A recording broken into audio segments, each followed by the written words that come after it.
자, 우리가 하나님의 뜻을 이루는 교회, 하나님의 뜻을 이루는 성도, 가정, 우리 기업과 삶을 위해서 말씀을 통해서 알아보고 우리 신앙과 삶에 적용하는 시간을 갖고 있습니다. 자, 우리가 예수를 잘 믿는다는 것은 하나님의 뜻을 아는 것이다. 그리고 하나님의 뜻을 잘 헤아려서 사는 겁니다. 효라고 하는 게 뭡니까? 부모의 뜻을 알고 그 뜻을 헤아려서 잘 사는 거예요. 충이라는 것도 그렇습니다. 국가의 필요와 국민의 뜻을 잘 알아서 헤아려서 국가의 적절한 또 국민을 위한 국가를 위한 일들을 행할 때 그것을 충이다 이렇게 말하는 것과 같다 할 수가 있습니다. 우리가 로마서 12장 2절에서는 그러기 위해서는 무엇보다도 마음을 새롭게 하고 변화를 받아야 한다 이렇게 되어 있어요. 여러분, 우리가 작심삼일이라 그래요. 마음의 결심을 하고 그것을 이제 수행을 하게 되죠. 실행을 위해서, 그것도 목적을 위해서, 계획을 위해서.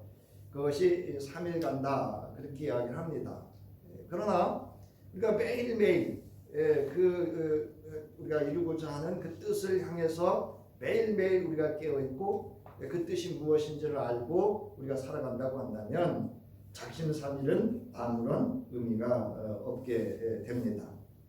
그래서 무엇보다도 우리는 마음을 새롭게 해야 됩니다. 그 마음을 새롭게 하는 것은 여러분 하나님의 말씀인 줄 주의 이름으로 축원합니다. 말씀으로 우리를 늘 새롭게 하지 않으면 우리가 변화를 받을 수가 없어요.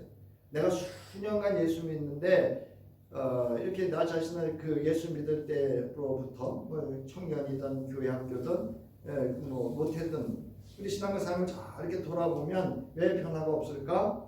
하나님 말씀과 가까이 하지 않고 그 마음에 하나님의 말씀이 작동하고 있지 않기 때문에 그 생명의 역사하심을 경험하지 못하기 때문에 변화가 없다 할 수가 있습니다. 자, 그래서 우리가 마음을 새롭게 하고 변화를 받는다라고 하는 것은 신앙의 태도를 어떤 태도를 갖느냐 하는 아주 근본적인 말씀을 하고 있는 겁니다. 그리고 하나님의 뜻을 분별해야 된다라고 로마서 12장 2절에서 바울은 이야기를 하고 있습니다. 그래서 무엇보다도 이 시대의 풍조를 본받지 말라 이렇게 말을 합니다. 이 분별을 하는 거죠. 이 시대의 풍조가 무엇인지를 분별할 수 있어야 합니다. 그리고 선하시고 기뻐하시고 완전한 뜻이 무엇인지를 분별하라 이렇게 말씀을 하고 있어요. 그래서 선하시다라고 하는 건 하나님의 기준에 맞느냐라고 하는 거예요. 그리고 기뻐하심이라고 하는 것은 하나님께서 과연 만족하실까라고 하는 겁니다. 완전하시다라고 하는 것은 하나님께서 이 일의 결과를 하나님이 온전히 이루시고 하나님께 영광이 되어지느냐 하는 겁니다. 그런가 하면 에베소서 5장 17절에서 바울은 어리석은 자가 되지 말고 주님의 뜻이 무엇인지를 깨달으십시오. 이해하십시오 라고 했어요. 여러분, 말씀은 무조건 아멘 하는 게 아니에요. 이해를 하셔야 돼요. 그 뜻이 무엇인지를, 왜 그 말씀을 내게 주시는지를, 왜 그 말씀을 내게 들려주시고 그 말씀을 내게 왜 제시하고 있는지를. 여러분, 하나님의 사람들의 공통적인 특징이 뭐죠? 뭐에 붙잡힘이 되죠? 하나님의 말씀에 붙잡힘이 돼요. 그래서 여러분, 하나님의 말씀의 뜻을 이해하지 못했던 요나 선지자는 어떻게 하죠? 계속해서 저항을 하고 하나님이 향하신 하나님의 그 뜻을 이해하지 못한 요나는 자기 갈 길로 가려고 합니다. 그러나 하나님께서는 어떤 배에서 풍랑을 만나게 하고 바다에 던져지게 하고 고기 뱃속에 들어가게 하고 광명풀이라든가 이런 끊임없는 것들을 통해서 하나님의 뜻이 무엇인지를 알게 하는, 깨닫게 하는 그 여정들을 경험하게 됩니다. 그래서 여러분, 말라기에서 요나서 끝장에 보면 네가 하나님의 이 마음을 모르겠느냐 이렇게 딱 던져보면 끝납니다. 그 위에 요나가 회개했는지 이런 거 기록하고 있지 않아요. 그건 무슨 이야기인가 하면 하나님이 그 독자들, 청중들에게도 그 질문을 하고 있는 거예요. 그래서 하나님께서 택하신 백성들의 삶의 모습들을 삶의 방식이나 그런 그 지향하고 있는 신앙의 방향과 목적들에 대해서 질문을 던지고 하나님의 뜻이 어디 있는지 하나님의 뜻이 무엇인지를 이해하도록 하는 내용이 요나서의 내용이기도 합니다. 그래서 여러분 분별을 하기 위해서는 끊임없는 점검을 해야 돼요. 자기 점검이 없이는 분별할 수가 없어요. 그래서 여기 분별하다라고 하는 말은 조사하다, 증명하다, 테스트, 시험해보다 이런 뜻이 있어요. 그리고 이해하다라고 하는 것은 안다, 알아차린다라는 뜻이에요. 그 깊은 의미를 알아차렸다 그 뜻이에요. 깨닫다 그 뜻이에요. 여러분 알고 가는 사람하고 깨닫고 가는 사람은 삶의 태도나 방식이 분명하게 다릅니다. 그냥 아는 사람은 그냥 끌려다닐 확률이 많아요. 그러나 깨닫는 사람은 어떤 세계를 보고 어떤 삶을 살아가도 그곳에서 새로움을 경험하고 나아가서 하나님의 놀라운 비밀과 나를 향하신 계획, 나를 향하신 은혜, 은총이 무엇인지를 베풀어 주신 은총이 무엇인지를 깨달아 알게 됩니다. 요즘 그 은혜라는 찬송이 있죠. 모든 것이 하나님의 은혜다. 우리가 입술로는 부를 수 있지만 그것을 다 그 가사의 내용을 경험한 사람은 그 한 절 한 절이 뼈 깊이 정말 하나님의 은혜와 그 성령의 역사하심과 감동하심 속에서 찬송을 드릴 수 있지만 그런 것을 깨닫지 못한 자는 그냥 단순한 노래일 수밖에 없을 수도 있다라고 하는 겁니다. 자, 여러분 어리석은 이는 영적 눈이 어두워져 하나님의 뜻을 분별하지 못합니다. 또 어리석은 자는 영적 귀가 어두워져서 하나님의 말씀으로 들려지지 않습니다. 자기 중심적이고 세상적 기준에 따라 자신의 삶을 선택하는 영적 둔감 상태에 이르게 됩니다. 말이 많죠. 변명이 많아요. 결국 영적 눈이 어두워지게 되고 영적 귀가 어두워지게 되면 하나님과의 관계가 단절됩니다. 영적 지각력이 떨어져요. 그래서 하나님의 음성이나 진리를 알아듣지 못합니다. 이해할 수가 없어요. 영적 무감각과 영적 무기력에 빠지게 됩니다. 그럼 나오는 반응은 여러분들이 잘 아시잖아요. 이거 다 저나 여러분이나 다 한 번씩은 한두 번이 여러 번 경험해봤던 영적 무감각과 영적 무기력에 빠지면 그래서 영적 분별력을 상실해요. 그러면 어둠 속으로 점점 침체에 들어가고 그 속에 이제 매몰되는 현상이 나타나게 됩니다. 자, 이렇게 되면 자기 중심적 사고와 신앙을 갖고 자신의 이익과 욕망에 집중하고 집착하게 되면서 세상 풍조를 본받다 살아갈 수밖에 없습니다. 거기가 더 좋은 것 같거든요. 그러므로 기도 가운데 성령의 조명을 받아야 돼요. 여러분 어두운 데 필요한 게 뭐죠? 여러분 어두울 때 가장 필요한 게 뭡니까? 빛이에요. 그래서 여러분 내 어두워진 심령에 성령의 조명하심이 있기를 기도할 수 있기를 주의 이름으로 축원합니다. 내 마음이 어두워지니까 부부 간의 갈등이 일어나고요. 형제의 사랑과의 또 우리의 일들이 맡길 때 지혜를 얻지 못하는 거예요. 자기 중심적이 되면요, 내가 어떤 어려운 일을 당하게 되면요, 그거를 풀어나갈 수 있는 힘을 갖지 못해요. 그래서 성령의 조명을 통해서 앞서 말했던 분별, 점검을 해야 돼요. 조사하고 증명하고 자기 점검을 쭉 해야 돼요. 그리고 이 일 가운데 하나님께서 어떤 계획들을 이루어가시기 위해서 무엇을 나에게 바라고 원하는지를 깨달아 알 수 있어야 됩니다. 하나님의 말씀으로 자신의 마음을 새롭게 해야 됩니다.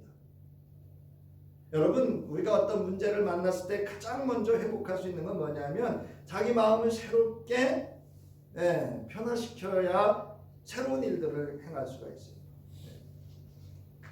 그래서 하나님의 말씀으로 자신의 영적 상태를 점검할 수 있어야 합니다. 그리고 주의 뜻이 무엇인지를 분별하고 이해할 수 있도록 성령의 도우심과 하늘의 지혜, 아버지 하나님 말씀의 지혜를 구할 수 있기를 주의 이름으로 축원합니다.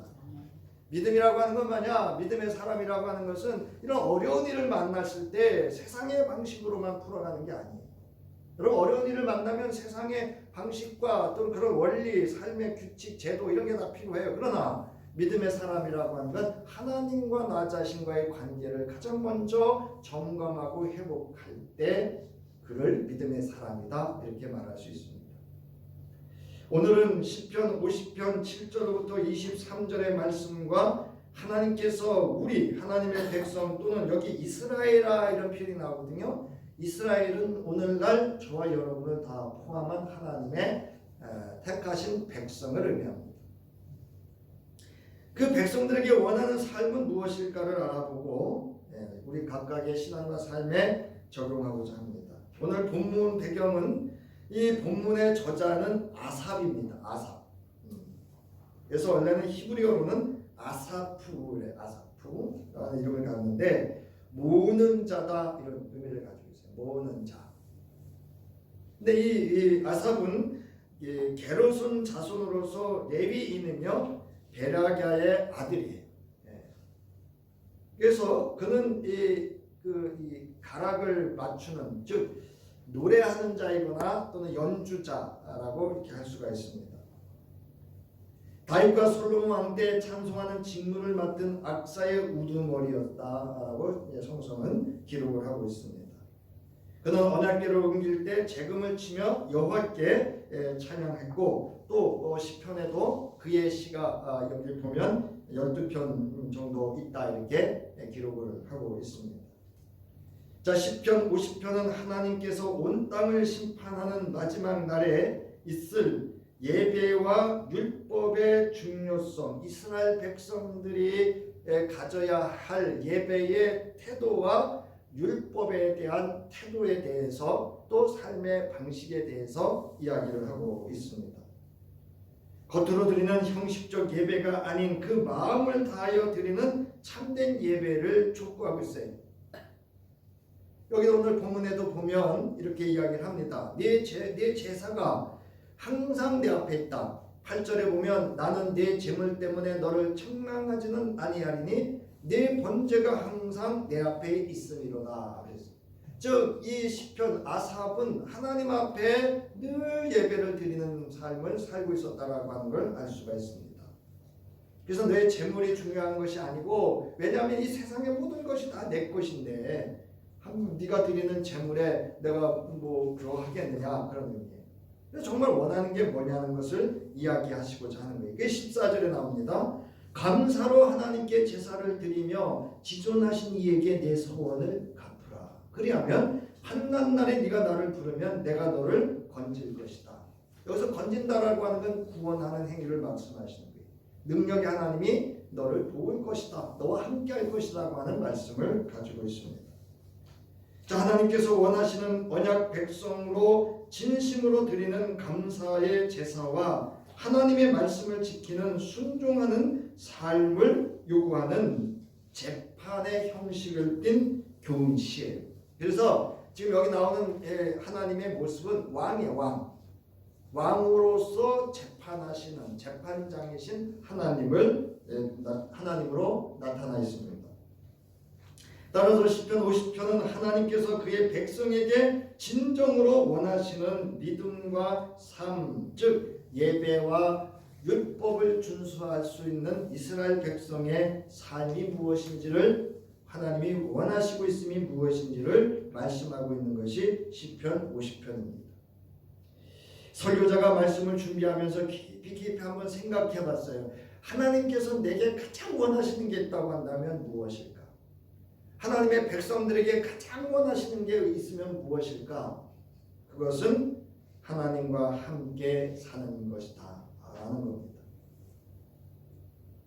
하나님께서 온 우주 만물을 창조하시고 인간을 창조하신 목적, 에덴의 정원을 창조하신 목적, 거기에 아담과 하와를 두신 목적, 이 모든 목적은 뭐에 있다?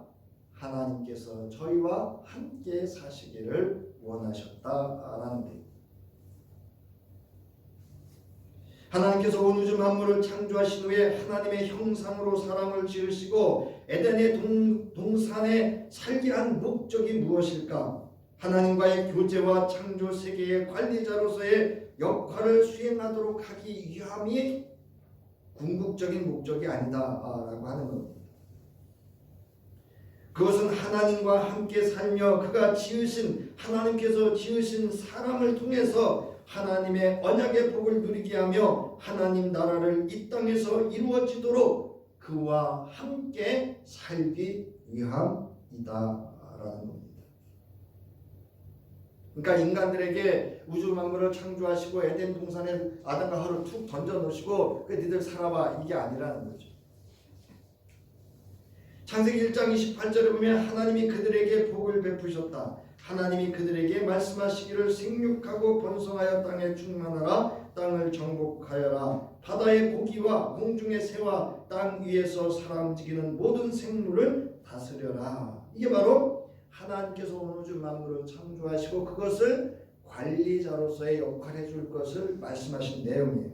자, 그런데 창세기 3장 8절과 9절에 보면 그 남자와 그 아내는 날이 저물고 바람이 서늘할 때에 주 하나님이 동산을 거니시는 소리를 들었다, 이렇게 돼 있어요. 그리고 아담과 하와가 범죄한 후에 어떻게 했어요? 네? 동산 나무 사이에 어떻게 했어요? 숨었다는 얘기는 하나님이 그 동산에 머물러 계셨다라고 하는 것을 알 수가 있는 표현입니다.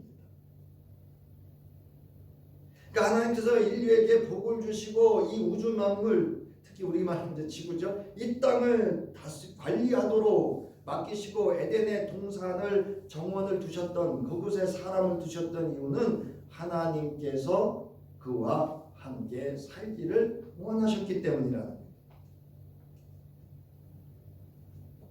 이처럼 구약 성서를 보면 하나님께서는 택한 사람과 함께 살기를 원하셨습니다.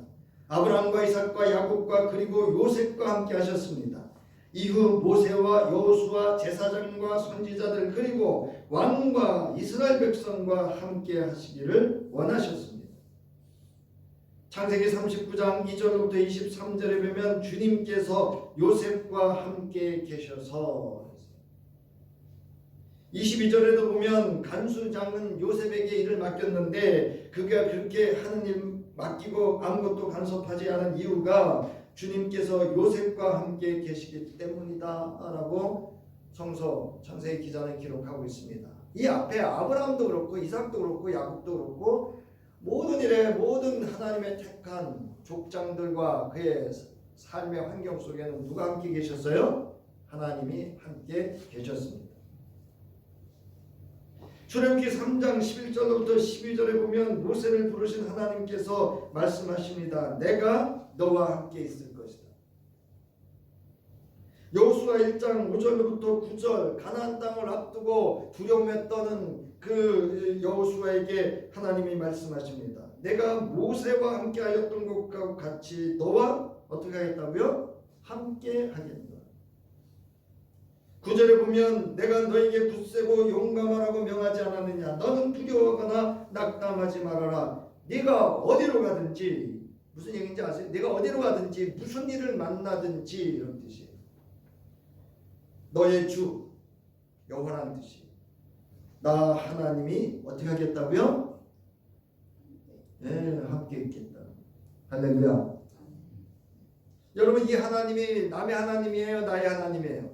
나의 하나님. 이사야서 41장 8절로부터 10절 우리 함께 천천히 읽겠습니다. 시작. 그러나 나의 종 너 이스라엘아, 내가 선택한 야곱아, 나의 친구 아브라함의 자손아, 내가 땅 끝에서부터 너를 데리고 왔으며 세상의 가장 먼 곳으로부터 너를 불러냈다. 그리고 내가 너에게 말하였다. 너는 나의 종이니 내가 너를 선택하였고 버리지 않았다고 하였다. 내가 너와 함께 있으니 두려워하지 말아라. 내가 너의 하나님이니 떨지 말아라. 내가 너를 강하게 하겠다. 내가 너를 도와주고 내 승리의 오른팔로 너를 붙들어 주겠다. 할렐루야. 이 하나님이 나의 하나님. 이처럼 하나님께서는 그의 택하신 이들과 함께 하시기를 원하셨습니다. 그리고 세상 끝날까지도 함께 하실 것을 약속하셨어요. 마태복음 1장 23절에 예수께서 이 땅에 오신 이유, 그 목적을 말씀하고 있습니다. 부하라 동정녀가 잉태의 아들을 낳을 것이니 그의 이름을 임마누엘이라 할 것이다 하신 말씀을 이루려고 하신 것이다. 임마누엘은 번역하면 다 함께 시작, 하나님이 우리와 함께 계시다는 뜻이다. 요한복음 1장 14절, 그 말씀은 육신이 되어 사람이 되어 우리 가운데 사셨다라고 기록하고 있습니다. 그러니까 예수가 이 땅에 오셨던 것은, 말씀이 사람이 되어 오셨던 것은 뭐 하기 위해서? 우리와 함께 하시기 위해서. 십자가의 죽으심도 뭐 하기 위해서? 하나님이 우리와 함께 하시기 위해서. 예수가 부활하신 것도 하나님이 우리와 영원히 함께 하시기 위해서. 예수가 승천하시고 다시 오시겠다는 말씀하신 것도 영원히 우리와 함께 하시겠다라고 하셨던 말씀을 뭐 하기 위해서? 온전히 이루시기 위함입니다. 또 마태복음 18장 20절 함께 읽겠습니다. 시작. 내가 너희에게 명령한 모든 것을 그들에게 가르쳐 지키게 하여라. 보아라, 내가 세상 끝날까지 항상 너희와 뭐 할 것이다? 함께 있어요. 여기 세상 끝날은 언제인지 아세요? 주님이 다시 오시는 날이에요. 하나님께서 예수를 이 땅에 사람으로 보내셔서 우리와 함께 하도록 하시는 것은 하나님께서 우리와 영원히 함께 하기 위함이었습니다. 그러므로 하나님께서 오늘 우리에게 원하시는 것은 우리가 하나님과 함께 뭐 하는 거예요? 사는 것입니다. 자, 그렇다면 저와 여러분을 구원하신 목적은 뭘까요? 네? 예수 그리스도를 십자가에 못 박아 그 생명의 보혈의 피를 흘리게 하시고 생명을 내어주시고 대속해 주시고 화목제를 되어서 나를 구원하신 성령이 나로 하여금 예수를 구주로 고백하게 하신 목적도 뭐예요? 하나님이 뭐 하기 위해서? 나와 함께 하시기 위함인 줄 믿으시기 바랍니다. 여러분, 성령을 이 땅에 보내심도 우리와 함께 살기 위해서입니다. 오순절에 임하였던 성령은 사도와 그리고 그 교회와 함께 했습니다. 성령께서는 성도와 함께 살며 하나님의 자녀임을 증언하시고 저희의 삶을 도우시고 합력하여 하나님의 선하신 뜻을 이루고자 그것을 원하시고 있습니다. 요한복음 14장 16절로부터 17절에 예수님 말씀하셨어요. 내가 아버지께 구하겠다. 그리하면 아버지께서 다른 보혜사를 너희에게 보내셔서 너희와 함께 하실 것인데 어떻게 함께 하신다고요? 따라하세요. 영원히. 영원히요.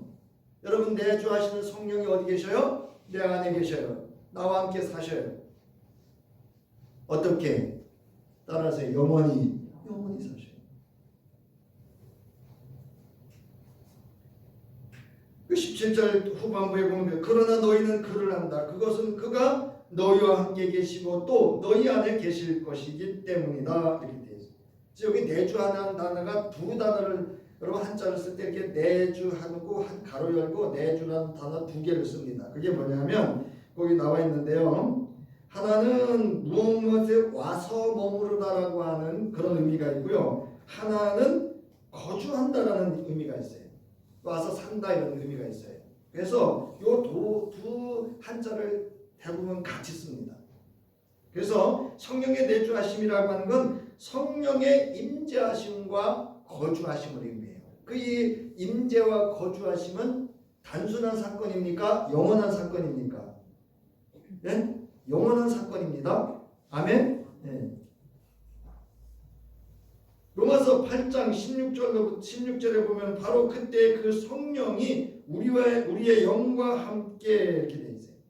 우리가 하나님의 자녀임을 증언하신다라고 말씀을 하고 있습니다.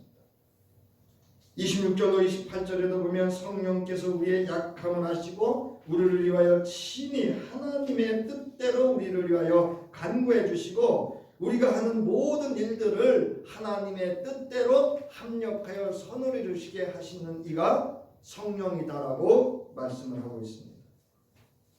이처럼 하나님께서는 우리와 함께 살기를 원하십니다. 어디에서 언제까지? 하나님의 집에서 영원까지입니다. 예수께서 이 땅에 사람의 몸을 입고 오심은 하나님이 우리와 함께 하시기 위함이었으며 우리를 구원하심도 하나님이 우리와 함께 하시기 위함이었습니다. 예수께서 승천하셔서 하나님 보좌 우편에 계시다 다시 오심도 우리와 영원히 함께 살기 위해서라고 요한계시록 21장 1절로 8절에서 말씀을 하고 있습니다. 요한계시록 21장 다 볼 수는 없고요. 3절에 보면 나와 있죠. 보아라, 하나님의 집이 사람들 가운데 있다. 하나님이 그들과 어떻게 하고요? 함께 계실 것이요 그들은 하나님의 백성이 될 것이다. 하나님이 친히 그들과 뭐 하시고? 함께 하시고. 자, 여기 함께 하시면 어떤 함께 하심이에요? 영원한 함께 하심. 7절에 보세요. 이기는 사람은 이것들을 상속으로 받을 것이다. 나는 그의 하나님이 되고 그는 내 자녀가 될 것이다. 그는 누구죠? 저와 여러분인 줄 믿으시기를 주의 이름으로 축원합니다. 요한복음 14장 하나님 집 나오잖아요. 요한복음 14장 1절로부터 3절에 너희는 마음에 근심하지 말아라. 하나님을 믿고 또 나를 믿어라. 내 아버지의 집에는 있을 곳이 많다라고 말합니다.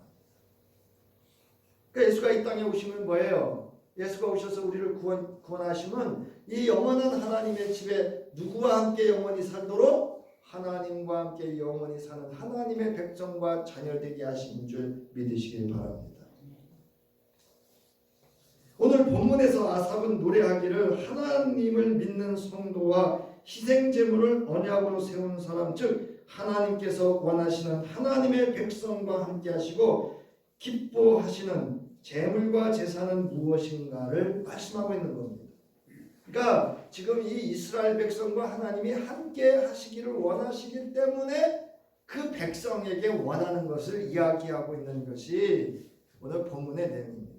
그 원하는 것이 무엇인가 하면 하나님께 감사하는 마음으로 제물을 바치고 올바른 길을 걸으며 하나님을 영화롭게 하는 사람이다라는 겁니다. 그러니까 하나님께서 같이 살기를 원하시는 백성에게 원하시는 것을 이야기하고 있는 거예요. 여기서 보면 내가 하나님의 구원을 보이리라 라는 말을 23절에 합니다. 여기 15절에도 내가 한낱날에 나를 부르라 내가 너를 건질 것이다. 23절에 보면 그의 행위를 옳게 하는 자에게 내가 하나님의 구원을 보이리라 라고 하신 말씀이 무슨 의미인가 하면요, 내가 그로 받게 하리라 또는 내가 함께 하리라는 의미를 가지고 있어요. 이게 원어의 의미예요. 우리가 말하는 히브리 원어의 의미가 내가 너와 함께 할 것이다 라는 의미. 하나님께서 그들에게 하셨던 말씀과 언약을 신실하게 이루므로 그들과 함께하는 하나님의 능력을 보여주시겠다라는 거예요. 여기서 보여주다라고 하는 이 라라고 하는 말이 무슨 뜻인가 하면요, 하나님의 계시가 열려서 알게 된다, 주의 뜻을 분별하고 이해하게 된다, 즉 하나님의 존재를 알게 된다, 하나님이 함께 하심을 경험하는 것을 알게 된다. 여러분, 내가 어떤 일의 결과에 대해서 하나님이 하셨습니다 라고 하는 것은 하나님이 뭐 하셨다는 것을 고백하는 거냐면 하나님께서 함께 하셨다라고 하는 것을 고백하는 것인 줄, 그것이 맞죠? 네. 하나님이 하셨어요 이 얘기는 하나님이 함께 하셨어요, 하나님이 도우셨어요, 하나님이 인도하셨어요, 하나님께서 구원하셨어요, 이런 의미입니다. 하나님께서는 이런 하나님의 구원을 누구에게 보여주신다 하셨는가 라는 겁니다. 오늘 본문에서 나는 하나님 너희의 하나님이다라고 하며 아삽을 통하여 말씀하시는 하나님께서 하나님의 백성에게 원하시는 것은 감사의 제물을 바치는 거예요. 여러분, 예배의 가장 중요한 태도는 따라하세요. 감사하는 제사. 여러분, 감사하는 제사예요. 감사하는 제사.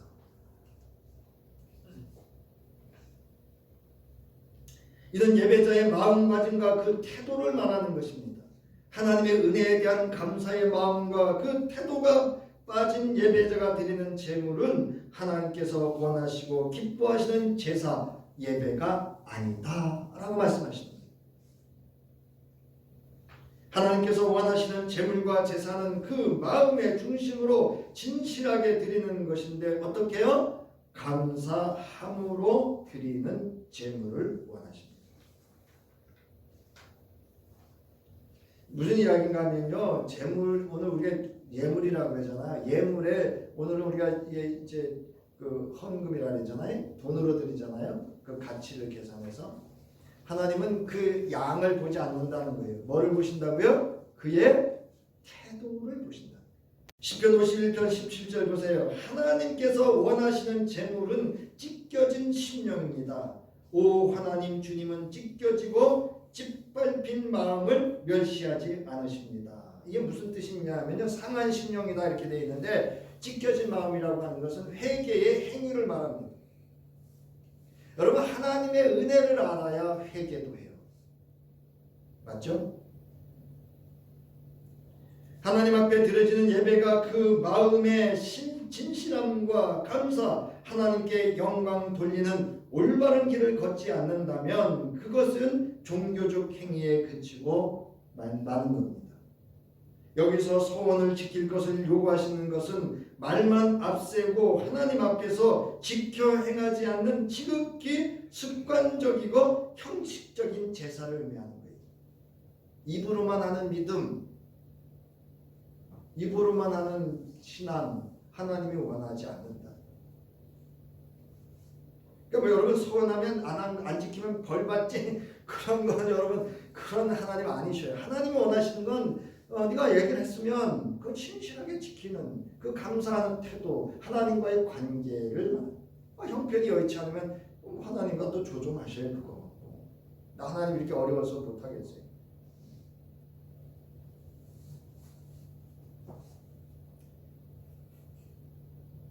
여러분, 습관적이고 형식적이고 말만 앞세우는 제사와 제물은 하나님께서 받지 아니하시고 싫어하시고 거부하신다라고 말씀을 하고 있습니다.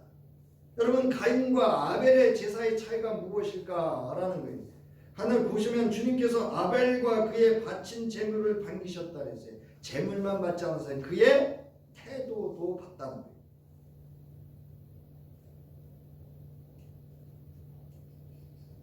여러분, 두 번째로 하나님을 영화롭게 하는 행위를 바르게 하는 것이다 라는 거예요. 하나님을 영화롭게 하는 행위는 하나님께 영광을 돌리는 행위. 이것도 마찬가지. 입으로만 하나님께 영광 돌리지 라고 하면서 자기 영광을 취하고 자기의 이익을 취하고 자기의 욕망을 채우려고 한다고 한다면 하나님이 이를 모르실 리가 없죠. 사람은 속일 수 있어요. 여러분, 이 하나님께 영화롭게 한다는 행위는 하나님의 백성으로의 올바른 삶과 구별된 삶을 뜻합니다. 하나님께서 율법, 즉 십계명과 규례를 주신 목적, 언약의 복을 주시고 그것을 이루시는 모든 것도 하나님의 백성으로 하나님의 뜻에 부합되는 올바른 행위로 하나님을 영화롭게 하는 데 있어서 그 말씀, 규례, 십계명과 규례들이 필요하기 때문에 하나님이 이렇게 살아라 라고 말씀하시는 거예요. 하나님이 심판하시고 안 지키면 저주하고 그러려고 그렇게 계명 주고 규례 준 거 아니에요.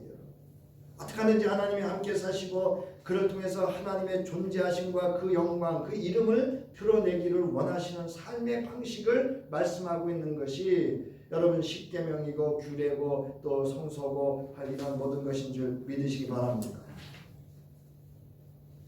여호와를 경외함으로 그 말씀의 뜻에 따라 순종하는 자가 신령과 진실함 그리고 감사함으로 하나님을 찬송하며 제사 드릴 수 있는 겁니다. 그래서 히브리서 13장 16절에 보면 선을 행함과 가진 것을 나눠주기를 소홀히 하지 말아라. 여러분, 선을 행한다는 건 뭐냐? 하나님 마음으로 행한다는 거예요. 가진 것을 나눠준다는 건 욕심을 갖지 않는다는 거예요. 내게 삶에 꼭 필요한 것까지 여러분 탈탈 털어서 내줄 수도 있겠지만 내주고 불평하고 내주고 불편해서 그러면 안 되겠죠. 손을 행함과 가진 것을 나눠주기를 소홀히 하지 마라. 하나님께서는 이런 제사를 기뻐하신다라고 했어요. 하나님의 말씀대로 지켜 행하는 그 말씀을 따라 사는 것을 하나님은 제사, 기뻐하는 제사다 이렇게 말씀하고 있고, 바울은 그것을 뭐라 그래요? 거룩한 산 제사, 합당한 예배다라고 말하고 있습니다. 요한복음 4장 23절에도 참되게 예배를 드리는 사람들이 영과 진리라는 거예요. 진리는 뭔지 아세요? 하나님의 말씀을 지켜 행할 때 그 말씀이 진리로 그가 경험되어지는 거예요. 말씀 없는 예배, 말씀을 행하지 않는 예배, 그것은 참된 예배다라고 하지 않습니다. 이처럼 하나님께서는 하나님의 백성에게 원하시는 것은 감사로 제사를 드린 것이고 그 말씀대로 올바른 삶을 사는 거예요. 어제도 제가 우리 남지방 감리사 신년 할애에서 제가 그런 말씀 드렸어요. 목사나 장로들은 항상 본인 앞에 서기 때문에 항상 자기가 하는 말이 바른 말인 줄 착각할 수 있다. 바른 말을 하는 사람이 바른 사람이 아니다. 바른 삶을 사는 사람이 바른 사람입니다. 여러분, 믿음의 사람이 누굽니까? 하나님의 말씀대로 바르게 사는 사람이 믿음의 사람인 줄 믿으시기를 주의 이름으로 축원합니다. 그래서 제가 말씀드렸어요. 누군가에게 설교사로 쓰던 아니면 기도자로 쓰던 항상 자기를 먼저 돌아봐라. 그리고 말할 때가 아니면 기다려라. 하나님이 하실 거다.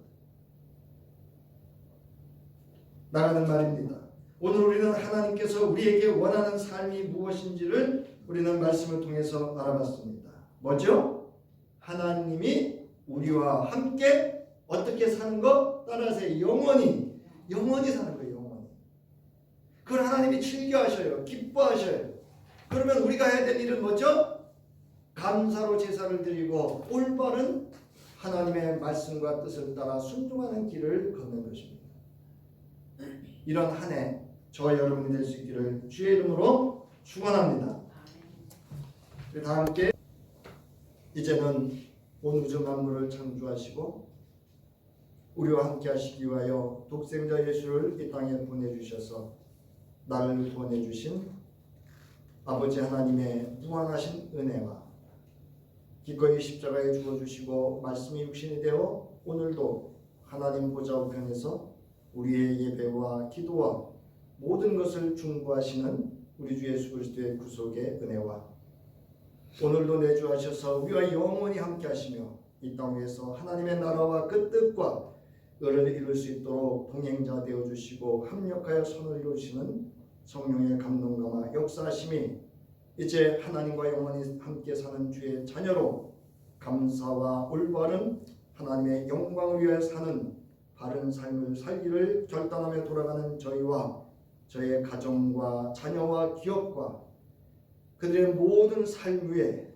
이제로부터 영원히 함께하기를 간절히 축원하옵나이다. 아멘.